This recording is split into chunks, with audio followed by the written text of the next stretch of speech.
Welcome to a special edition of Hard Talk from Oslo with me, Sarah Montague. My guests have come to the Norwegian capital to receive the Nobel Peace Prize. Nadia Murad and Dr. Denis Mukwege have been jointly awarded this year's prize for their efforts to end the use of sexual violence as a weapon of war and armed conflict. Nadia Murad, from Iraq's Yazidi community, was kidnapped and repeatedly raped by so-called Islamic State. She's highlighted the issue since her escape.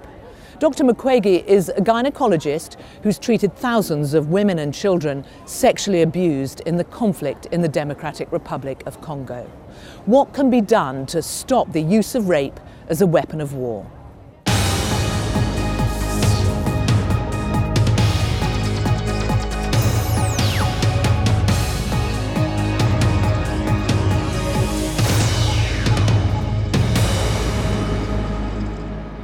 Nadia Murad, Dr. Denis Mukwege, welcome to Hard Talk.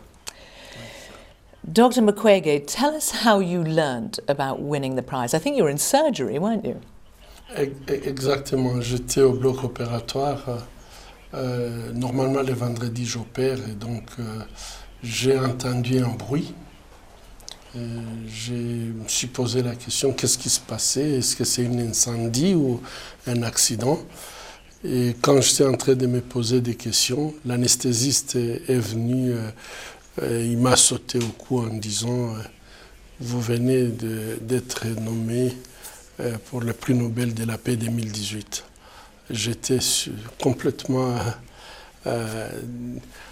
touché et surtout ce nombre de femmes qui sont venues me prendre et chanter, danser.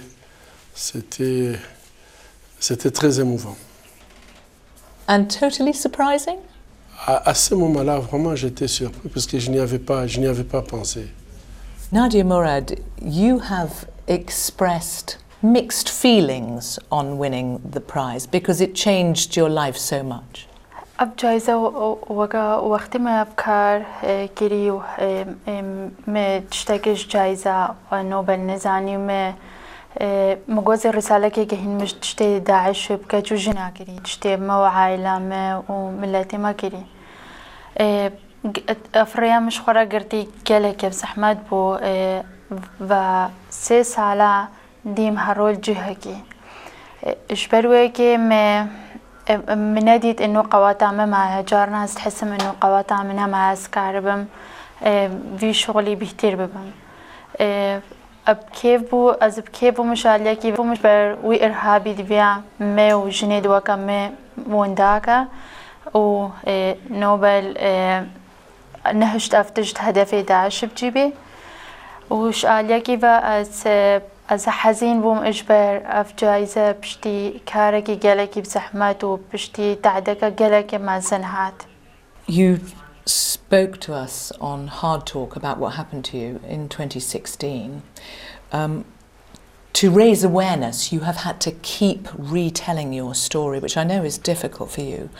But what is it that you say to those who don't know what happened to you? هر جارك شما جهكي مديم قصة خودكو إيش حكومة دارة إيش جامعة راش إيش محكمة را إيش ميديا را وهر جارك من بزحمات بو هر جارك إذا تحسيام إنه إذا تحسيام بحيبة إذا تحسيام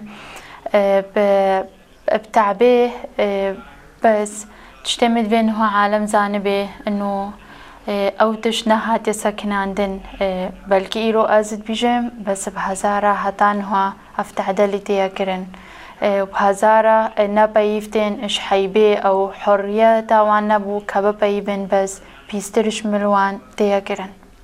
And what happened to you was that you were taken from your village along with many other Yazidi women, and with them you were effectively sold and raped many times. أفتش داعش بشكلكي على نيجر وقت هاتي من 2014 بيهتر 6500 كتشكو جني ازديابرن از وی وقتی بخوشکت خرابم از بداغ خرابم بکچید برای خورا بیانسته جن برای خورا أم داعش البال فرق النبو كي جنا أبزاروكا كي أتشلونا الباوان أهم بو شرف وكرامتا وانجيب بن اغتسابك بفروشن وأفتشت روجة كبتني يا جارة كبتني وأفتشت هتا نواب حقي 3000 مستمرة. Dr. Mukwege, you became a gynaecologist and built a hospital in the Democratic Republic of Congo to help women in childbirth. But I know when you opened the doors, you had a rather different experience of the patients who was turning up. Tell us what happened. En effet, lorsque j'avais commencé comme gynécologue obstétricien, ma vision c'était de lutter contre la mortalité maternelle qui est très élevée dans mon pays. Et donc la construction de l'hôpital c'était pour ce but.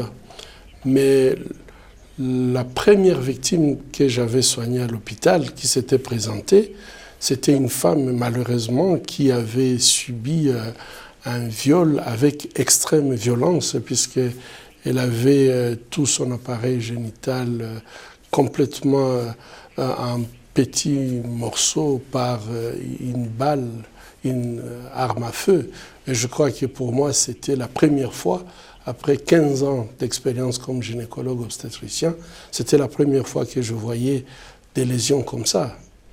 Évidemment, je pensais que c'est un fait isolé, mais je ne pouvais pas malheureusement imaginer la suite.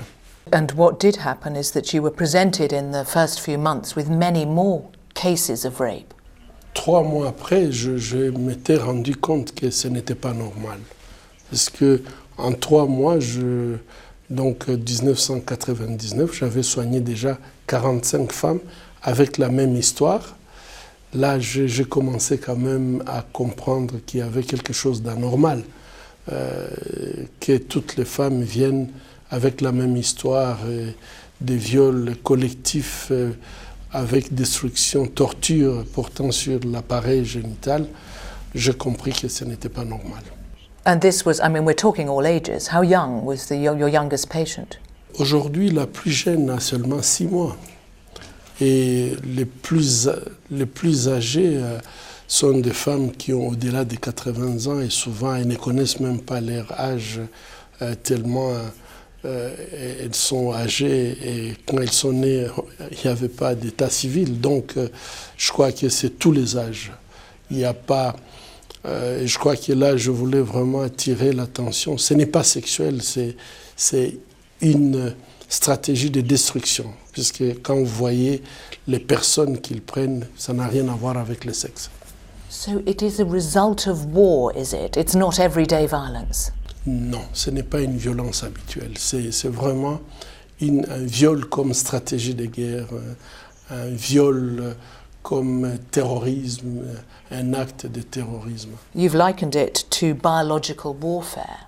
In what, and you talked about it as an extermination tactic. Can you explain what you mean? Vous savez que lorsque on attaque l'homme au niveau de l'appareil génital de la femme, ça veut dire tout simplement on attaque l'homme là où il vient. Ça, c'est d'abord quelque chose de... c'est très quelque chose qu'il faut comprendre. Mais lorsqu'on le fait en public, collectivement, avec torture, on traumatise non seulement la victime, mais on traumatise également toute la population qui voit ça. Et en fait, ces traumatismes entraînent souvent que les gens ils perdent la confiance en eux-mêmes. La tendance est de fuir. Donc, il y a un déplacement massif de la population. Lorsqu'on tire dans l'appareil génital, lorsqu'on est violé par plusieurs personnes à la fois, il y a les infections, il y a la destruction de l'appareil génital. Donc, on détruit la capacité de la femme de reproduire, de donner d'autres enfants après. En détruisant une personne, vous empêchez plusieurs personnes de venir en vie.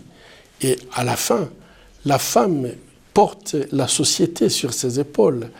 Dans ma communauté, ce sont les femmes qui portent même l'économie. Lorsque vous les rendez malades, donc vous détruisez l'économie de la communauté. Résultat, c'est que vous avez les mêmes conséquences que les armes classiques, mais malheureusement ici, ça va se transmettre sur des générations à venir. Le VIH peut aller d'une génération à une autre, le traumatisme psychologique peut aller d'une génération à une autre, et donc la transmission peut se faire verticalement, mais aussi transversalement. Yeah. Et donc c'est la gravité de cette arme. Yeah, you've described rape as the least of what these women suffer because of the consequences of it. Do you think it is a deliberate military tactic, that it is actually sanctioned from the senior levels? On a beaucoup de cas de témoignages où en fait les femmes témoignent comment les chefs militaires décident ce qu'il va faire des femmes. Ça, c'est du côté des victimes. Mais également, on a des soldats qui ont commis ces actes et qui témoignent qu'ils ont eu l'ordre du chef pour commettre ces actes. Je crois que la troisième chose, c'est que lorsque vous faites la même chose, vous ne pouvez pas le faire sans qu'il y ait une planification. Donc vous l'avez fait puisque vous avez planifié de le faire. Et enfin, je crois qu'il faut regarder les types de lésions. Lorsqu'elles sont le même type de lésions, ça veut dire qu'il y a quand même une attente pour faire ces choses. Nous avions même observé que des groupes différents commettaient les actes exactement les mêmes dans le groupe. Dr. Mukwege is talking about rape as a weapon of war. Did it feel like warfare to you when you and the other Yazidi women were taken? أكيد أفتشتكي داعش وساكر شروجها بريدة كجن قرنا سلاحك أحربي وفي تشتي وكي إخويابو وهر إرهابك نبز داعش وقتي جروبيت إرهابي اتجهنايك دي مجني اتبن كسلاحك حربي شخورة. When you consider how it can be stopped, it's recognized in international law as a crime against humanity. What more do you think can be done to stop it? Does it come down to enforcing those laws? از بجم ومتبينين انه هاتا عدالتنا به افتشنا سكناند وافيك سقمت انه هدفي ما همك وحلمي ما همك ضحيه انه عدالة شمر بيداني اجبر هر جارك وقت داعش هاتي داعش زاني وكشتنو زاني هاد بو كشتني بكا وهاتي اغتصابي بكا هاد بو دماركي بكا بس وقت عدالة هبه انه اموان ببينن ام نزان كي داعش هاتي كشتن ام نزانن كي بازايا ام نزانن كي نو هي حرة بس وقت عدالة هبه ام بينن انه افتشنا كرراندن اجبر ارهابي ديول وان نيري اويد بين ببناء ارهاب اويد بين جريمة بجنابكن وبينن انه البيشوان شونا محكمة وعدالتها تحققاندن جاو باج تهر. Do you ever expect to see the men who raped you in court? عملهم هيا بس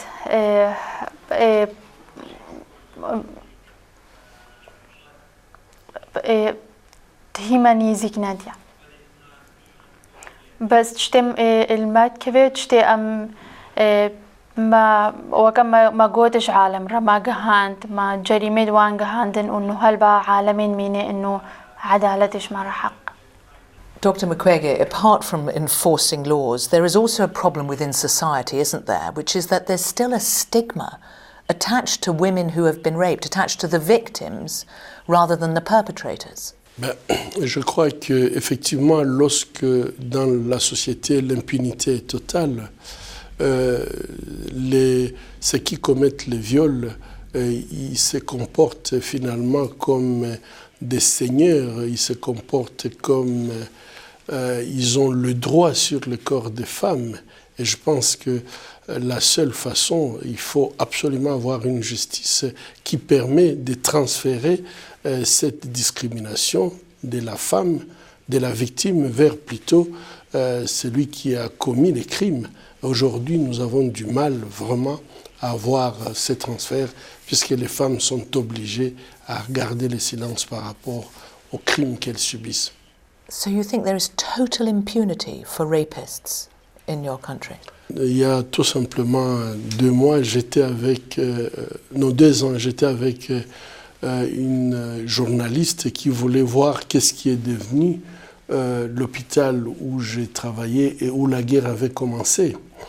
Et quand elle voulait faire son reportage, les femmes ont dit, voilà, le commandant militaire qui est là, c'est celui qui nous a violés, c'est celui qui a tué nos maris, c'est celui qui a tué nos filles. Et donc, vous venez faire le reportage, après votre départ, nous, on va subir encore sa loi. Et je pense que lorsqu'on a des situations comme ça, où les gros poissons sont laissés libres, on ne peut pas parler vraiment de la lutte contre l'impunité. Il faut absolument que les criminels puissent répondre de leurs actes. Si le pays ne peut pas le faire, le droit international devrait le faire. On a normalement des institutions qui devraient s'occuper des questions comme ça. Mais aujourd'hui, on a l'impression que les victimes sont abandonnées à leur propre sort. Why do you think the world haven't acted? You describe it as the worst form of terrorism. Why do you think there hasn't been any external pressure or action? Ça, c'est une bonne question. Pendant très longtemps, je me posais la question, est-ce que si les hommes subissaient ce que les femmes subissent, est-ce que le monde serait aussi silencieux qu'il est? Et c'est vrai que il y a toujours une discrimination. Il faut que nous ayons le courage d'accepter que nous n'acceptons pas encore l'égalité hommes et femmes. Et donc la souffrance de la femme, elle est souvent reléguée au second plan. Et je vais juste vous donner un exemple. J'avais eu un monsieur qui avait été violé, et après l'avoir violé, ils ont coupé son sexe. J'ai eu plein de journalistes qui voulaient l'interroger, qui trouvaient que c'est pas normal, ils s'indignaient très fort. Et moi, ça m'avait un tout petit peu choqué, puisque j'avais des milliers de femmes qui avaient des blessures génitales terribles. Mais ça, à la limite, ça passait dans le concept. Mais lorsque on ampute le pénis d'un homme, les gens ont l'impression que c'est plus dramatique que la destruction qu'on fait sur les femmes. Je pense que nous devons lutter pour l'égalité pendant la période de paix. Nadia Murad, at the end of our last interview in 2016, you said, I ask the world to do something for us. Do you feel that they did enough? إنه هاجي أزد بش مع عالم تشتكيش مرة بكن. إنه هاجي زد بش مع عالم تشتكي بكن إنه أم خلاصنا بن.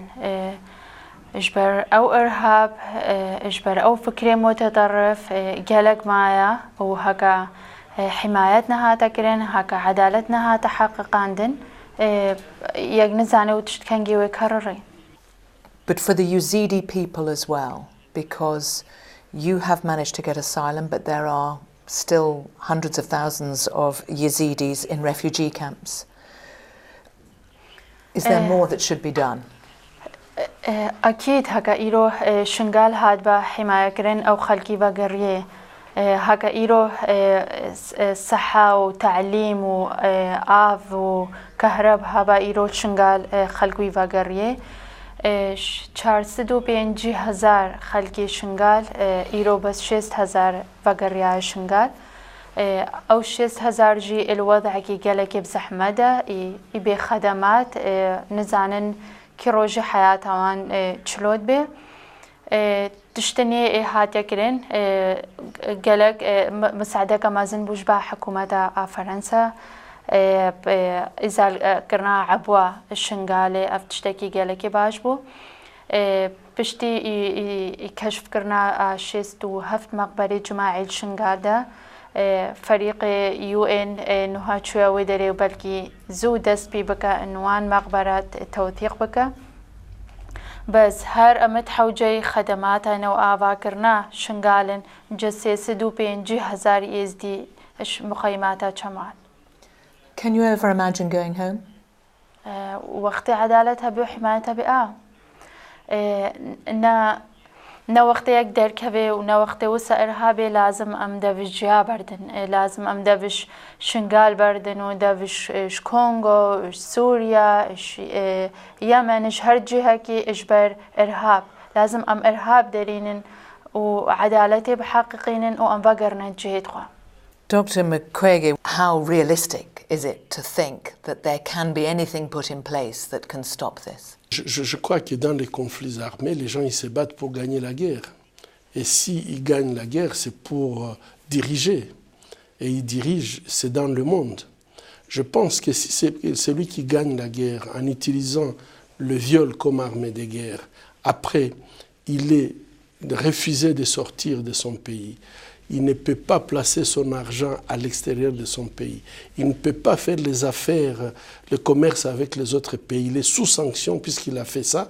Je crois que tout seigneur de guerre ou quelqu'un qui fait la guerre va commencer à se poser la question, je vais gagner la guerre, mais je vais quand même jouir du fait d'avoir gagné la guerre. Mais si aujourd'hui on leur déroule les tapis rouges, ils ont le sentiment que c'est une arme comme les autres. Il faut absolument, au lieu d'un tapis rouge, il faut une ligne rouge pour que toute personne comprenne que aller au-delà de cette ligne rouge en utilisant le viol comme arme de guerre, le monde ne pourra jamais accepter. Je pense que nous avons la capacité de le faire si nous avons la volonté politique.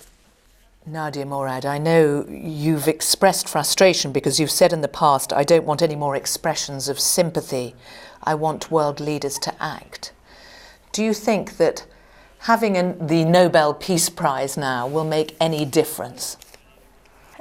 أملي منا إنه نوبل تشتكي كالكي إمازنا كاربن أم كأسكارم بريا نوبل بيتر دليل برما ببن إيد مساعدة فعلي سالي شوين قالك حس ماكر قالك تعاطف مادي قالك أقو أم تعاجز مش برجتي برا بس ما فعلنا دي شويك أملي ما إنه بريا نوبل إنه أسفع لا أم ببينن إيش خلقي راء والشنقال والهرجاكي.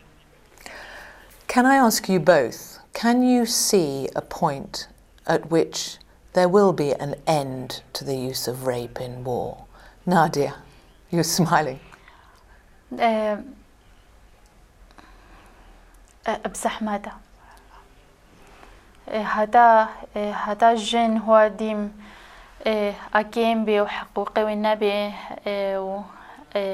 خاصة المنطقة حربي ديم وجه سلاحة هربري بيش إرهابرة. Dr. Mukwege.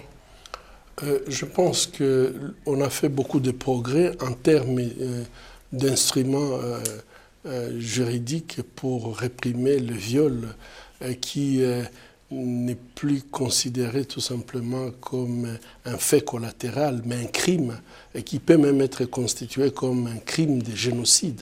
Donc je pense qu'il y a eu beaucoup de progrès dans les dernières 20 années. Le grand problème, c'est que ces instruments, souvent, ne sont pas utilisés. Et je crois qu'aujourd'hui, il faut que ces instruments soient utilisés pour protéger les femmes dans les situations de conflit armé. Dr. Denis Mukwege, Nadia Murad, thank you both for coming on Hard Talk.